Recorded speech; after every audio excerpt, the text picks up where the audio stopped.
Welcome YouTube to my channel. I am the Ghostrick Outlet Card, and today I'm going to be talking to you about the new future Ghostrick support that's not released in the TCG but is released in the OCG.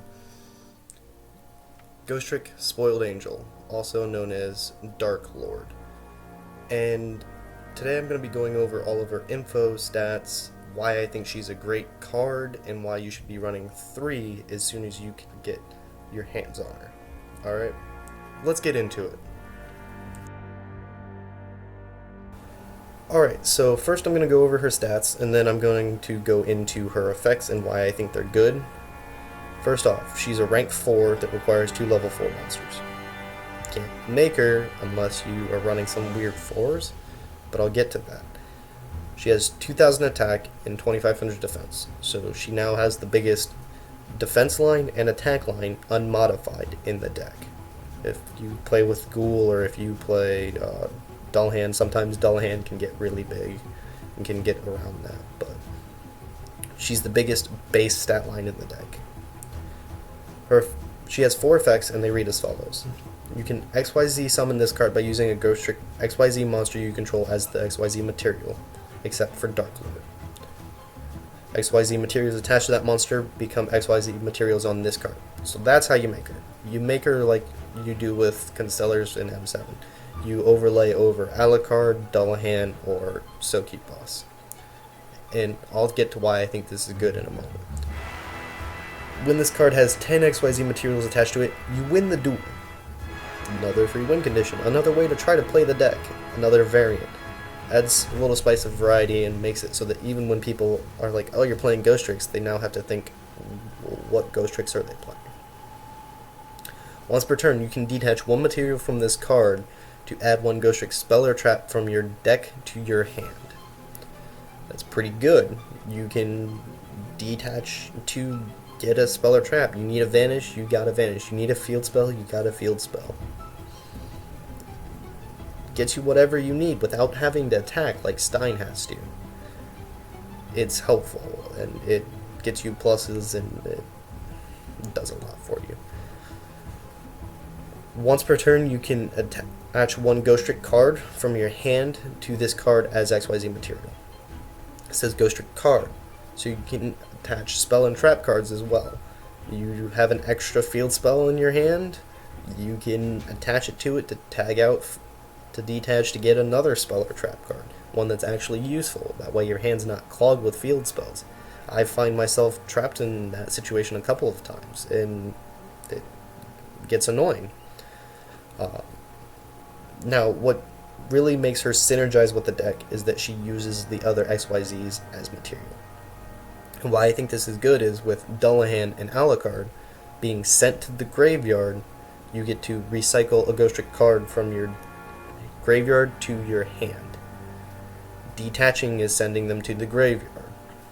So not only are you getting a spell or trap card from your deck to your hand, you can get a second one with their Ghostrick Alucard or Dullahan's effect, or you can get a monster back.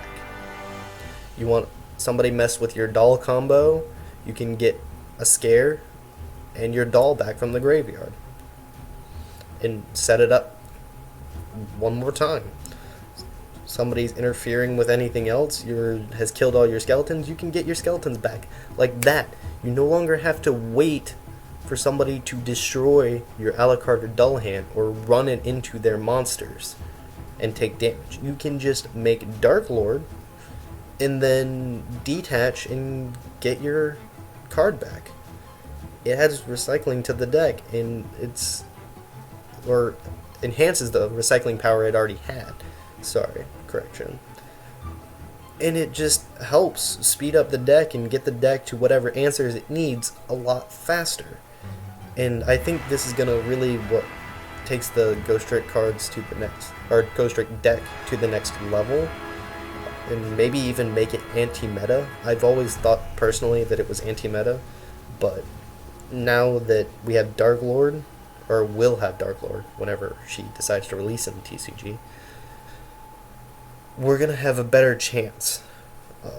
I've always messed up the other anti-meta decks or some meta decks with Ghostricks, and now that we'll have Darklord, it's gonna be even better.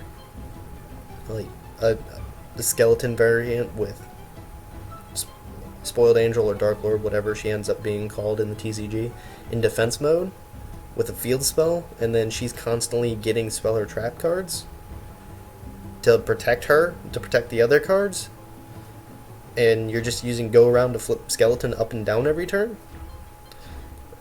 It's good. And the problem I've always had with the deck is when I get stuck with all the spell or trap cards or all the monster cards. And the deck kind of needs that synergy between both. And she kind of allows for that by using the monsters to make her get more effects, put monsters back in your hand or other spell and trap cards back in your hand if you've only had a couple so far, and adds more to your hand. Allows you to unclog your hand if you've got something that you don't want. If you've got a Spectre but nobody's deciding to mess with your stuff and blow up your field, you can add that to her, detach it, and then add a spell or trap card. Somebody's constantly blowing up your field spells, you can get them back. Like, it's a pretty good card. And I think it's going to help the deck a lot, and that's why I'm going to try to get my hands on 3 as soon as possible. So, that's all for today, guys. If you can only make one card, make an Alucard, because now you can make Spoiled Angel.